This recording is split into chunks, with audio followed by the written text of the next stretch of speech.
Hi, Global family. Welcome to another episode of the Global Yaadie Podcast. I am your host, Dana Lynn.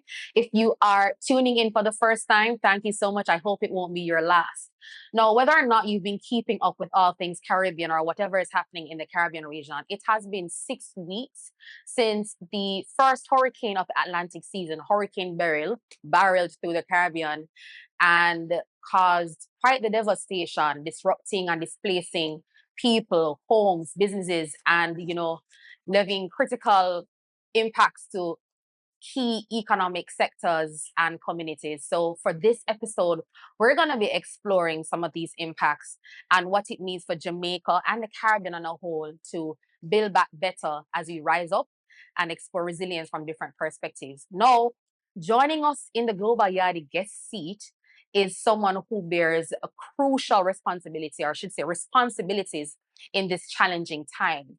The Minister of Agriculture, Fisheries and Mining, and also the Member of Parliament for one of those areas worst hit in Jamaica, the Honorable Floyd Green. Hello, Minister. Greetings, greetings. Welcome to the Global Yaadie Podcast. Happy to be here. Happy to be here. Thank you for having me. And let me just big you up on the Global Yaadie platform and big up all your viewers, subscribers. Happy to share. Thank you so much, Minister. So before we dive into some of the heavy issues, the first thing I have to ask, Minister, how are you doing? It's been a rough 6 weeks. I haven't gotten a lot of sleep since the Tuesday. The second bird was on the third, and any hurricane of that nature, and definitely how it was tracking the trajectory of the hurricane, I had dual issues because clearly on the one hand, because it was tracking for the South Coast, I was very concerned about the impact it would have on the constituency. And then on the other hand, anytime you have a weather event, agriculture, fisheries are normally some of the hardest hit. So it was very difficult to sleep. I remember I spoke at a graduation on Tuesday, and I said to I was in Pedro Plains, part of my constituency in Southwest St. Elizabeth, and I said to the families there that boy, yeah, we're celebrating now. It's a great day, but take this hurricane seriously because it's looking a lot like Ivan. And unfortunately, the church that I spoke in was completely destroyed by the hurricane. So it's been a tough 6 weeks. But the good news on the flip side, a lot of people have been very positive. A lot of Yes. people have been very encouraging. I'm always amazed by my constituents and the sort of resilience and just their mindset, Yeah. right? And I've shared the story a couple of times. The Thursday when I was touring the constituency with the Prime Minister, and I mean clearly it's very devastating. And I guess I was looking extremely sad. And I came out of the vehicle, and a lady, her house was all her roof was gone, and she said, "MP, how you look so?" Right, so it's don't be why we look so.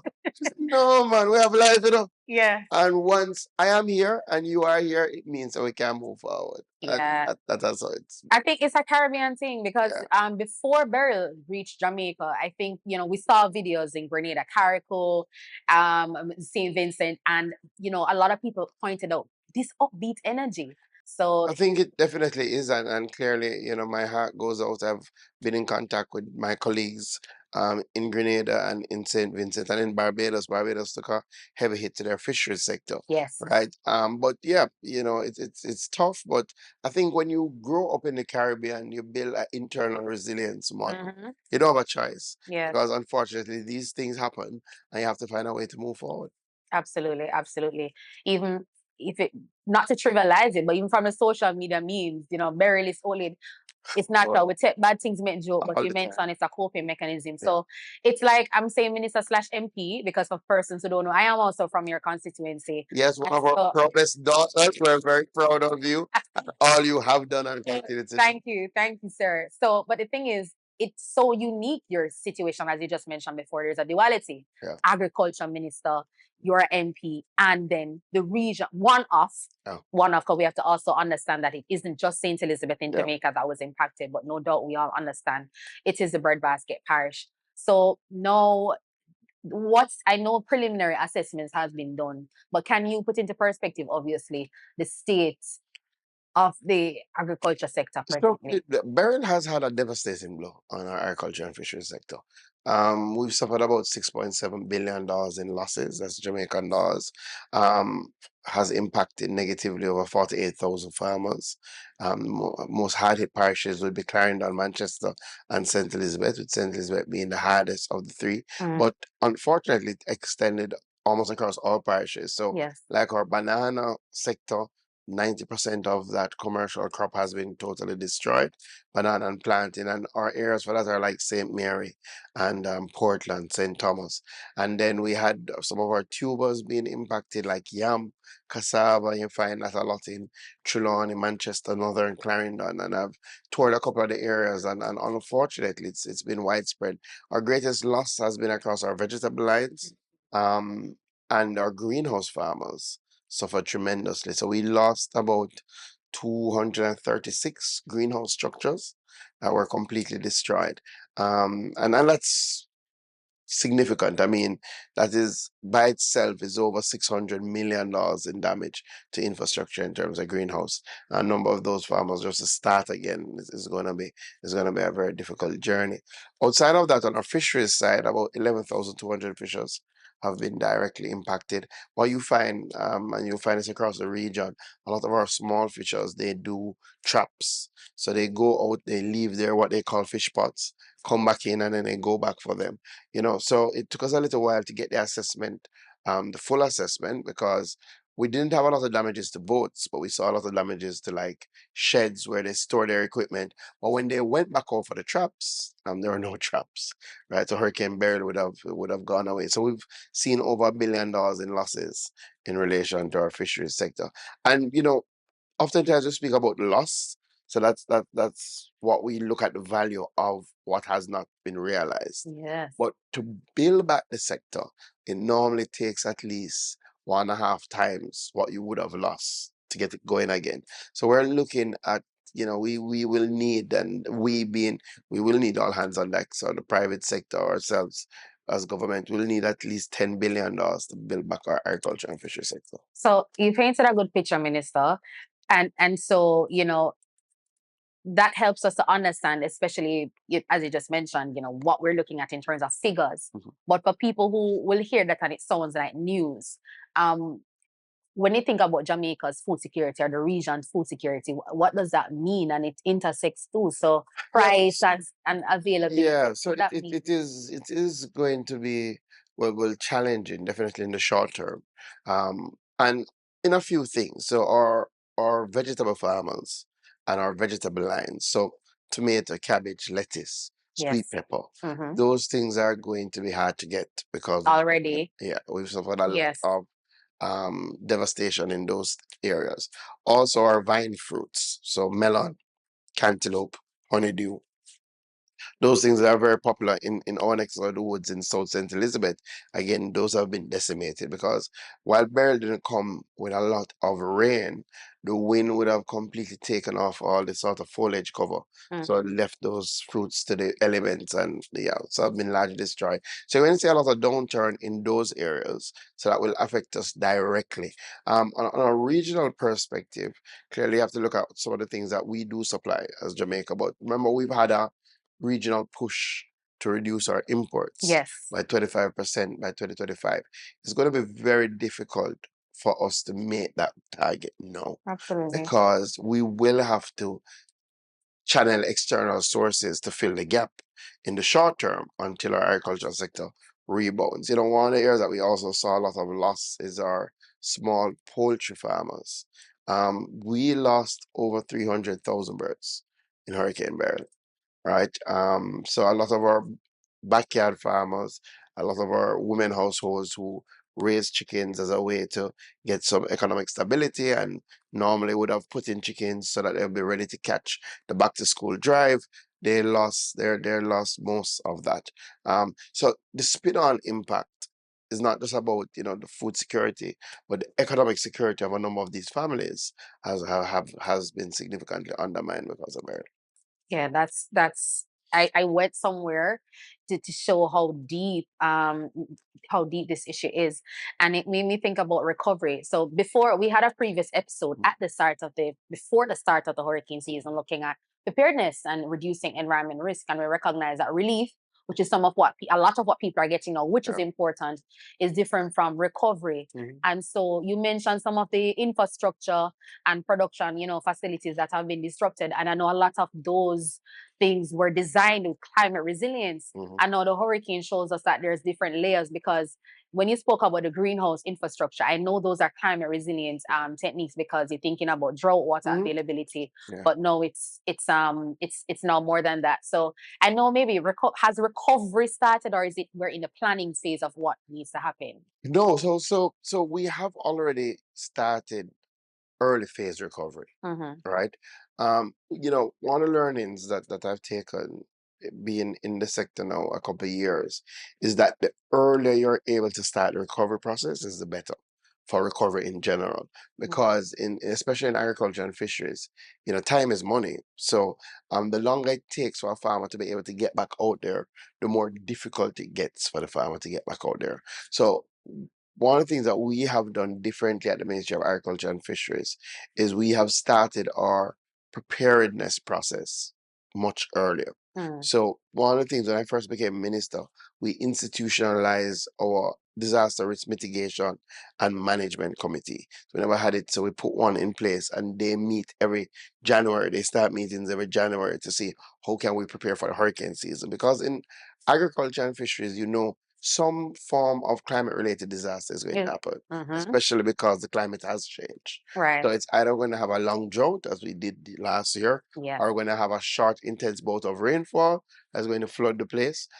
This year we had a Category 5 hurricane that came in June, July. We don't normally see that, right? So one of the things that we were able to do is to start doing things like getting seeds, procuring our seeds from before the hurricane season, so that anything happens, we would already have those things to start recovery. So 2 weeks after Beryl, we were able to start distributing seeds in our hardest hit parishes. So South St. Elizabeth, Manchester, and Clarendon, we have already started giving farmers seeds to say go back out and plant. So people have already started to go back out. So the recovery has started, but clearly, based on the extent of the damage, based on the fact that we're talking about 48,000 farmers, it will take us some time to get to a majority of farmers to help them to get back out there.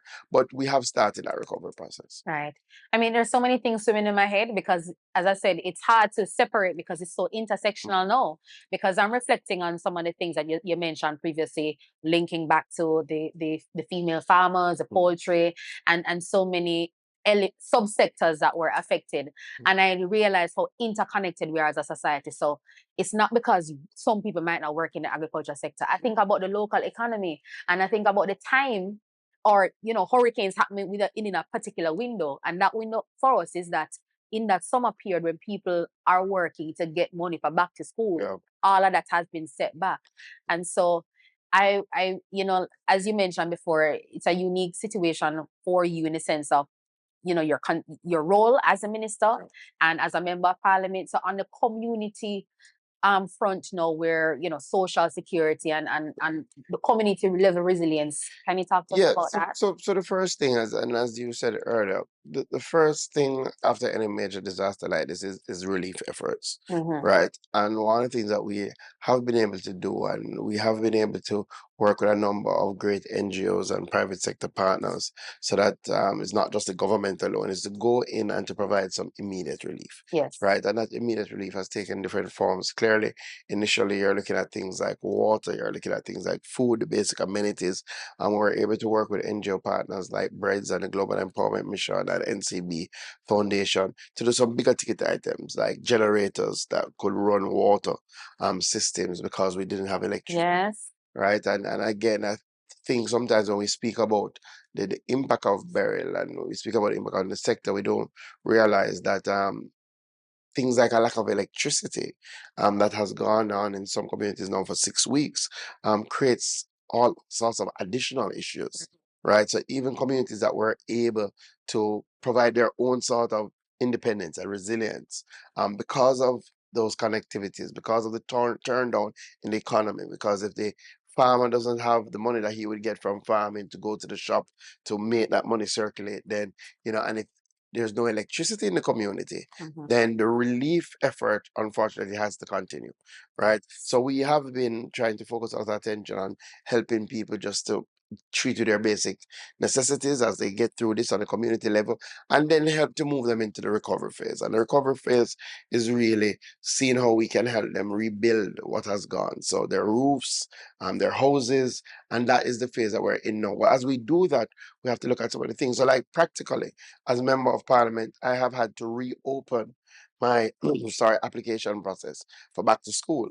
So each year we do some back to school grants, but normally we would close off those grants in early July so that we can prepare the various vouchers to start the distribution early August so that people can go and get books and things like that nature. We had to reopen that, right? So, it has set back our distribution, but we had to do it because persons who would not normally turn to the member of parliament for support have had to, because they're now having to take the resources that they had for back to school and try to put back on their roofs, or try to get their farms back up and running. So, it's all interconnected, but in everything we do, clearly, you see how you can learn and what we can do better, how we can move forward. And I'm happy on that note you ended that way, because what I was going to ask you about the lessons learned, and specifically, we're no stranger to natural disasters, extreme climate events, but sometimes they may affect us differently. Yeah. I don't know if there were any emerging, new considerations coming from how we now add to our resilience strategy. Yeah. So I think, and you look at good, bad, what are the positive lessons? What are the things that you definitely have to do differently? So on the positive side, I'm very happy that the preparations that we started to make beforehand have come to help us, right? And I'm very happy that we had institutionalized our disaster risk management committees so that we don't wait. That was something that I've spoken about time and time again. And I'm happy to see it validated, so that the hurricane comes and we can say, all right, in 2 weeks, you can call farmers and say, listen, we're going to help you get back up. How was the disaster unit? How was that activated during the hurricane? So it was activated before. Oh, before. Yeah. Okay. So what would have happened is that because we now have not we have a committee for the ministry, and then all our critical agencies have their own committees. So what they do from January, they start looking at disaster risk management. That's the first thing. So are there areas that we know are prone to flooding? Can we get tractors in earlier to clear those drains? Do we need to visit some of the farms in the areas? Say to the farmers, listen, ensure you're looking at your drainage, ensure you're looking at the design. We do all of that prior to the hurricane season. We're trying to institutionalize that. Plus, can you go and now start procuring the seeds, procuring greenhouse material, so that if we do have a hurricane and we need to do some recovery effort, we don't have to wait on that coming from abroad or things of that nature. So that was validated. Outside of that, now there are definitely a lot of learnings. So Hurricane Beryl came with a lot of wind, not a lot of rain. Definitely category 4 with gusts that I think went into category 5. So you spoke about it earlier, the greenhouses. So greenhouses clearly are great, and have become the backbone of our vegetable sector because they allow you to treat with some of the climate realities. So you can treat with the temperature inside your greenhouse. So you are still farming in times of drought. You're still farming in times of rain. Now we will have to look back at the greenhouse designs. Yes. And we will have to look back at whether those who follow the protocol, because there's a protocol that when a storm is coming, a hurricane is coming, that you remove your plastic, your covering of the greenhouse, right? We'll have to now do some assessment to see if those who followed the protocol fared better than those who did not, or if we just have to look back at our designs in general, right? Clearly, most of our greenhouses will tell you when you go to tour, they say they can withstand a category 3, a category 4 hurricane. Now, those hurricanes used to be once in a lifetime. Now, they're happening almost every 5 years, or quicker. So do we need to upgrade so that we're really building now to withstand category 5? Do we need to look at retractable systems? Do we need to look at the shapes of our greenhouses so that it's more aerodynamic in terms of wind? I think we have to look at all of that. Now, that will take a little longer term assessment Yeah. and some expertise, but that is something that we have to look at. Storage is something that we've spoken about time and time again, but Hurricane Beryl again brings into sharp focus the need to accelerate the pace of building out appropriate storage mechanisms so that when we say to farmers, listen, a hurricane is coming, go out and harvest your crops that are ready to be harvested. Yes. When they do harvest it, if they don't have anywhere to store it, they still lose it, Yes. right? Because they're not going to be able to move it. So we have to again look at storage and ensure that we have in our high production zones areas where farmers can bring their produce to get it stored. Electricity has been a massive issue in this. Painful. Yeah, very, very painful. Um, and it says to us that more of our systems, so like our national irrigation systems that provide water to our farmers, Yes. we have to have backup power generation, Yes. right? We definitely need to look at where we can put in solar or renewable energy, battery storage that can drive some of these systems. Even our solar, I'll tell you, because we have started a drive to put in solar at some of our pumps. Initially, some of them were not battery operated, so you are just tied directly into the system. Not a learning, all of them have to now have battery capacity, because again, it renders the solar ineffective when the electricity goes down because there's nothing to drive.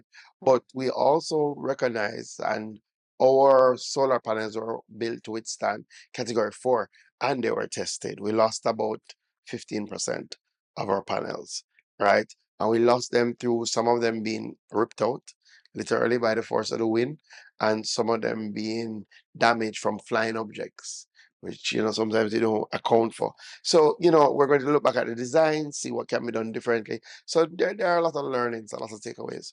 Right. So two things, Minister. So you gave that was good perspective from the agriculture standpoint, but it still also links back when you mentioned about the electricity, because I had experiences where we're trying to help people get water in the communities, and at first we felt like, oh, the challenge was getting the water trucks, but now the water trucks went to the pumping stations. There's no electricity, they Right. can't get water. And so, I guess it means, and we have to look at how we channel some more investments into community infrastructure to benefit Yeah. persons as So, well. one of the and clear one of the positive takeaways. So now we are already now in a better stead for next hurricane. Mhm. Right? Because one of the things that we were able to work again through the Global Empowerment Mission and Breads Foundation is not just to rent generators, but we've purchased, and I have to also pick up the team from Great Bay and Micro Meditations. We were able to pool resources to purchase 2 generators that have been installed now. One at the Newell pumping station, one at the Little Park pumping station. And so those are there now. So they will remain there. Right. So, if we go through a crisis like this again, at least we know that we have a backup system that, it can power up and it can start pumping water. Clearly we're on a drive to see if we can get those systems into all our major Mhm. pumping stations. This is the same thing we're doing from a government perspective. So we bought 1 generator for our Bacon E system, which is part of our irrigation network in St. Elizabeth. And the plan is when we went to the Ministry of Finance to say that we need some more resources for recovery, we didn't just go and say that we need the resources for the immediate recovery. One of the things that we put in the plan, for example, was to buy 10 generators to have them as backup for all our pumping houses. So, well, for all our critical pumping houses. So we are seeing not just how we build back, but how we build back better. So that when we go through this process again, as unfortunately we will walk this road again because Yeah. we are in a hurricane zone, that we're better able to face it, that we don't have some of these same challenges that we had. Yes, Minister. So you spoke on two fronts, obviously, going back to community, going back to the agriculture sector. So now on your ministerial hats, quite a lot of work has gone already into relief and recovery. But I want to know, how do you spoke to it, to both of them, but how do you balance the roles? I mean, so do you feel like people saying, St. Elizabeth getting all the attention. What is it? I don't know. I'm just asking. What has your So you experience? know so balance is very challenging, but the good thing is that my roles are complementary. Hmm. In other words, I am Minister of Agriculture and Fisheries, and I do have one of the biggest agriculture and fishing areas, right? So the work that I do to help the community is also work that I do to help our national infrastructure build back, right? So they are complementary, but you will have some of those challenges, where people, are saying, focus, and clearly because St. Elizabeth has been so badly damaged, I've had to be very heavy on from an MP perspective on trying to ensure that things are getting back to normal there. So sometimes people may have those feelings. So clearly, what I've had to do is to ensure that we are not just focused on St. Elizabeth because it's not the only area, Right. and that we spread the team and myself. So I've toured Clarendon, I've toured Northern Clarendon to look at some of the damage there. Or Northern Clarendon is probably our biggest vegetable growing area, and they suffered damage largely because floods came down from the hills into these very productive plains in places like Bog Hole and those areas. I've been to northern southern Trelawney, right, to look at our yam farmers.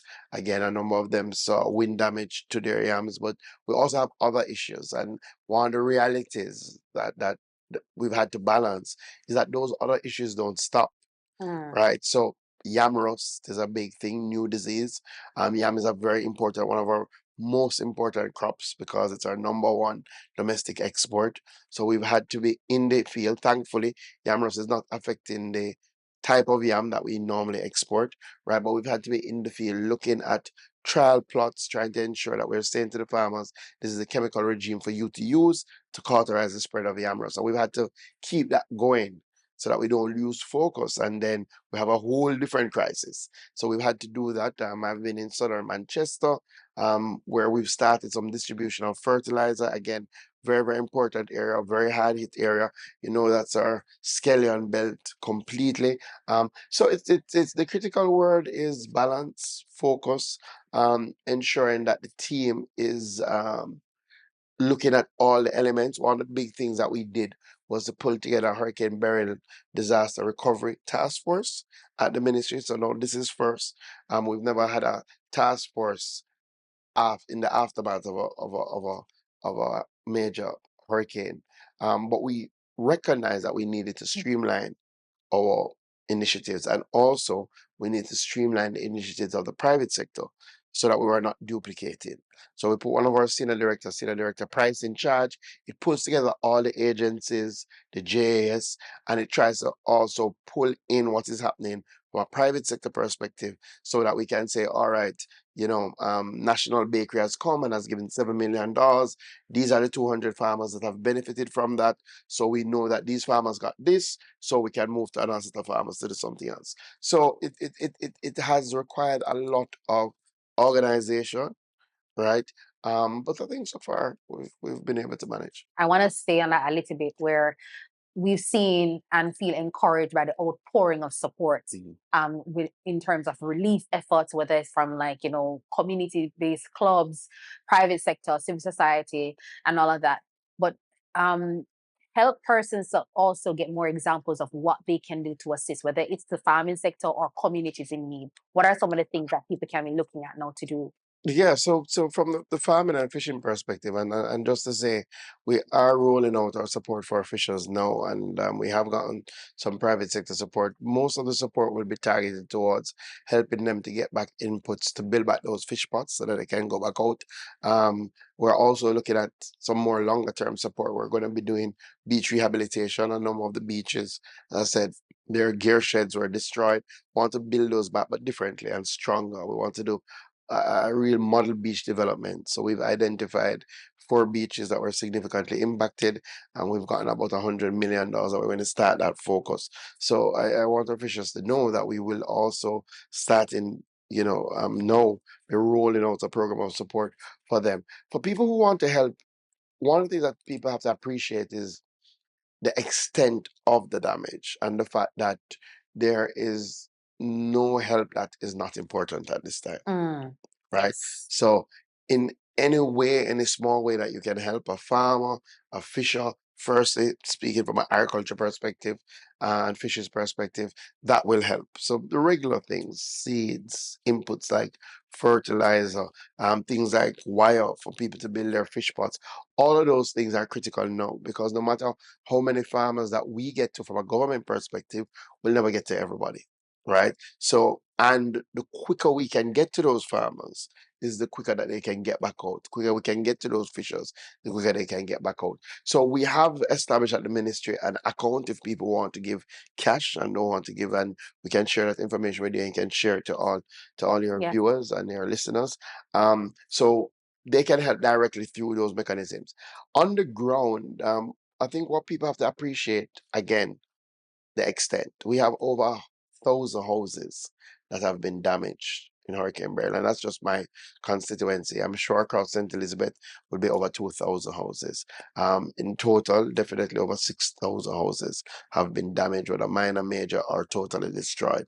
Right. So a lot of people are still in need of roofing material so that they can build back and put back on their roofs. A lot of people are transitioning from zinc roofs to things like decking, concrete bases. So that's a little bit more expensive. So Yeah. things like cement, steel, blocks, marl, um, are still important. Outside of that, we are in a very delicate time now where people are trying to prepare their families for back to school. So I think any support that can be generated, and I think no our private sector donors or NGO partners have to transition with us into that back to school support system, right? We don't want to have other challenges by children not going out September morning, right? So I think anything that can be done in terms of books, anything that can be done to help in terms of school, in terms of just preparation for the households, uniforms, that would help tremendously. So, there's still a wide gamut. And the final thing, we still have communities without electricity. And in those communities, they still are in need of basic items, water, food, because again, until you live it, you don't really reflect on what it means not to have electricity and what it means largely from a food perspective and from a household food security perspective is a lack of storage, right? Yes. In other words, if you cook now, it have to just eat now Yeah. because you can't put it down because you don't have anywhere to put it up, right? So these families move through items very quickly, right? Because they don't have that capacity to store. And if you know you grow a country, you know you don't normally cook your dinner and you put on some, Yeah. and next time you can't do that, Yeah. right? So those communities are still in need of basic items, water, care packages, things of that nature. Well, I'm happy you mentioned that. So even for people keep on asking, how can I help? What can I do? And as you said, for some things, it's not going to be a duplication, especially if relief is still ongoing. Yeah. Then you can't say people never not need that. Yeah. But from a regional standpoint, you did bring up the CARICOM 25 by 25 initiative, which is to reduce food imports Yeah. by 25% 25% by next year. 2025. Clearly, that has been set back. Yeah. But I don't know if there has been any conversation yet on the regional Yeah, level. so very that early, probably the week after Beryl. So we do have a ministerial task force that was driving the 25 by 25 initiative chaired by the Minister of Agriculture from Guyana. And the week after Beryl, we did have an emergency meeting where countries like St. Vincent, Grenada, Barbados, myself for Jamaica were able to present on the loss. And there was also an overarching report from our Caribbean disaster management team to look at the loss focus on agriculture.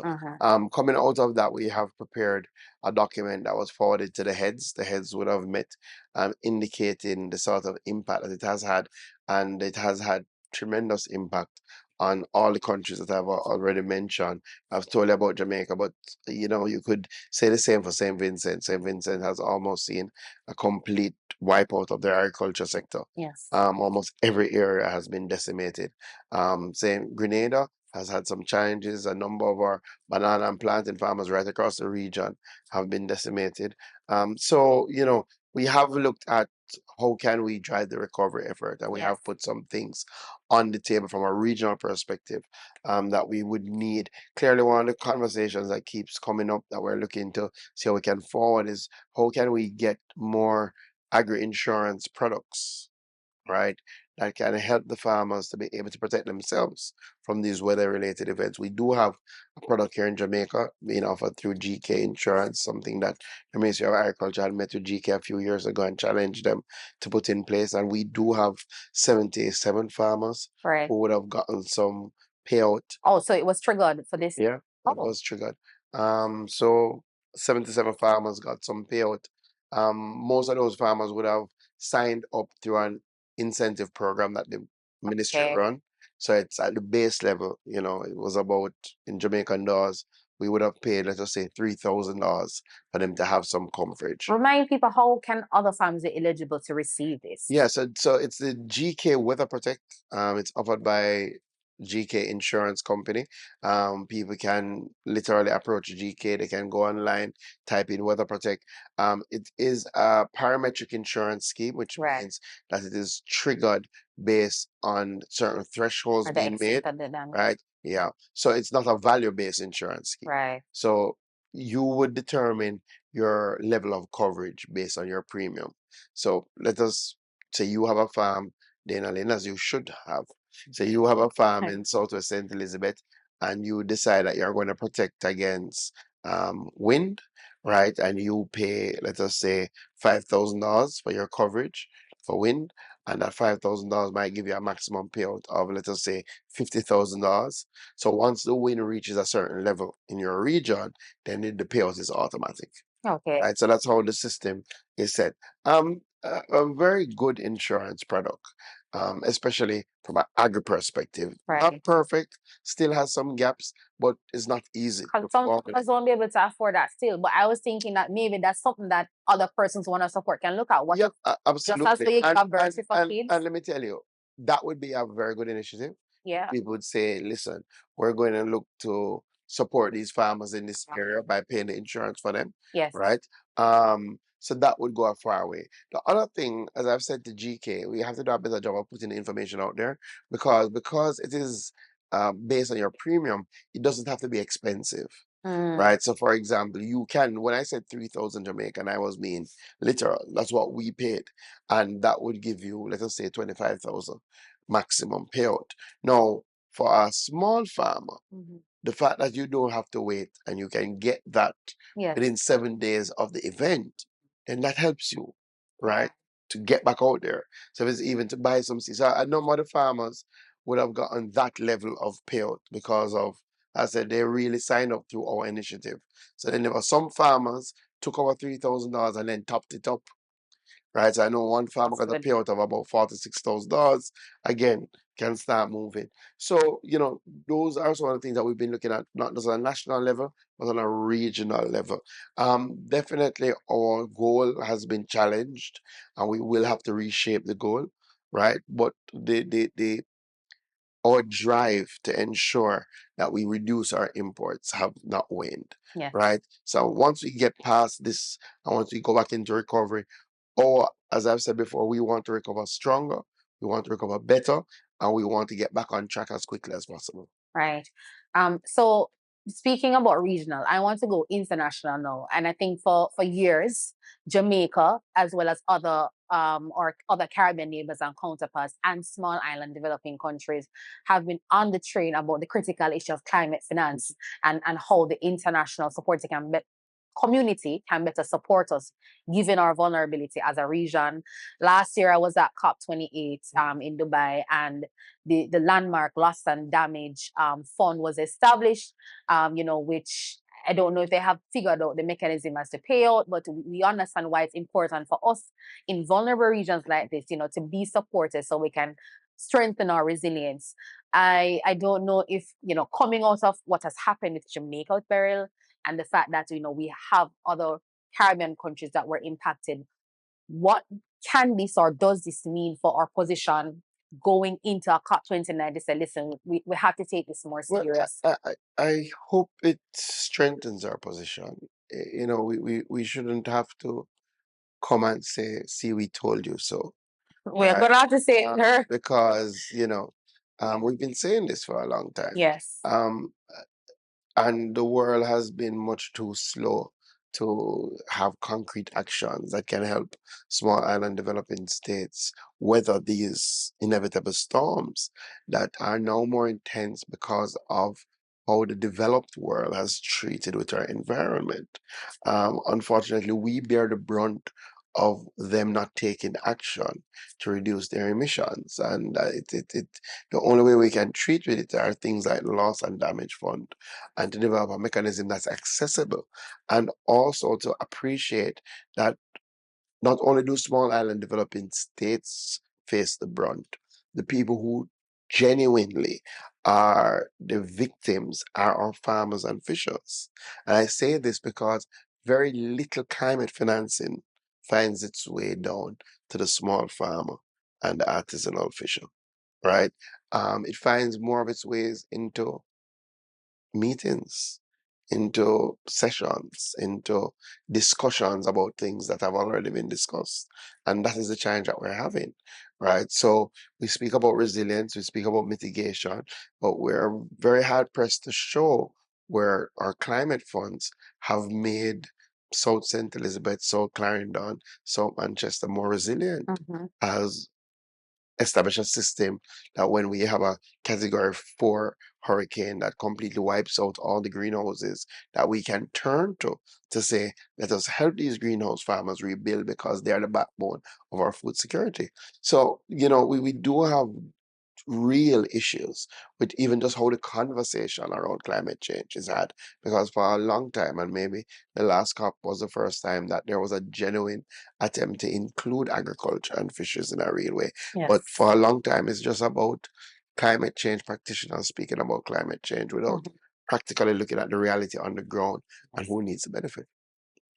I almost said amen, amen to that. That's quite serious. So, I mean, so we're winding down. So, my final question for you, or it's just really an encouragement, if you will, to give with an encouragement or message that you want to leave with the audience. So firstly, and I know, you have a global platform, I do want to thank the members of the diaspora who have showed up in a very big way, not just for South St. Elizabeth, but for Jamaica in general. And sometimes we take it for granted. They all have other things that they can put their resources and time and energy behind. But I've seen a genuine outpouring of diaspora members.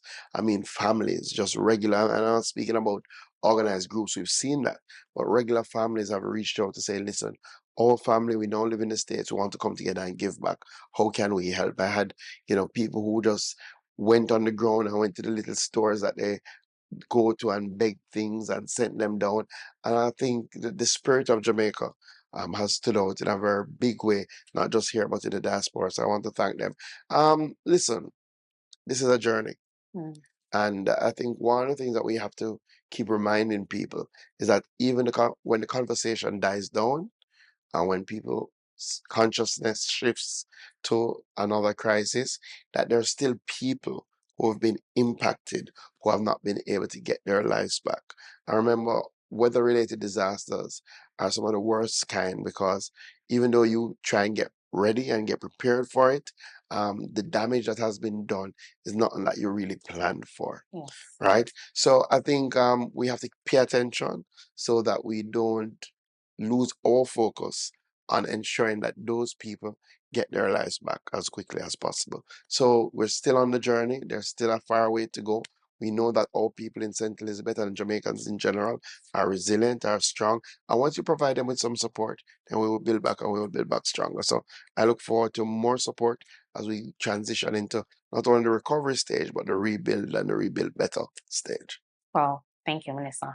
Anytime. Minister, you're an important man with important responsibilities. Well, we want to thank you for having this important conversation here on Global Yaadie. Thank you so much for taking the time. Thank you for having me. All right. All right, cool. So there we have it, our interview with Minister of Agriculture, Fisheries and Mining, the Honorable Floyd Green. I trust, of course, that you've heard so many things that you can hit the ground running if you haven't been, or continue to give support, not just to the agriculture sector, but to communities, and understand that it's a collective action and support that will help us in building back better. Thanks for tuning into Global Yaadie. You know what to do. Keep liking, sharing, and subscribing. And listen to us on our audio platforms as well. And share this with someone. Take care.